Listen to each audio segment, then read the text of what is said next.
Pythagoras is renowned for saying all the world is numbers, but perhaps it would be more accurate to say all the world is models. Neuroscientists tell us that the world we experience is a model of reality, created by our brains to make sense of information we receive from our senses, a theme explored in films such as The Matrix. Physicists give us scientific models like Einstein's theory of relativity or the Standard Model of particle physics, which tell us how the universe behaves. Everywhere we look, it is models. How can we get beyond the models to understand what the universe is really like? The answer is that we can't. Any of these models could turn out to be wrong in the future. The palm tree might turn out to be a mirage, and the scientific theory might be wrong.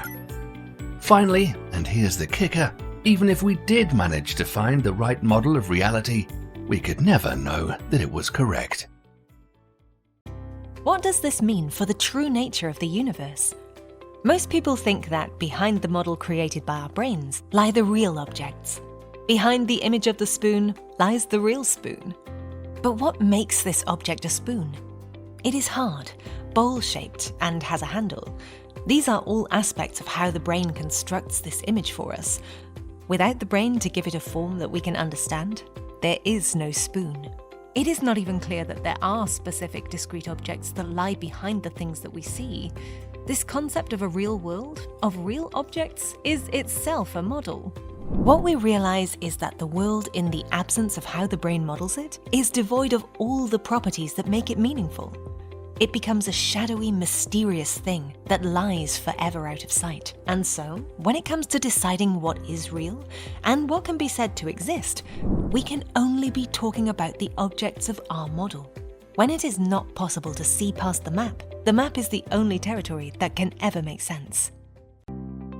We have shifted the focus of what can be said to exist away from this speculative notion of a real world that stands independently of our perception of it. Instead, real things are the objects of our models. These are the things that we live by, that make sense to us, and that give our lives meaning. But how can we know if our models are right?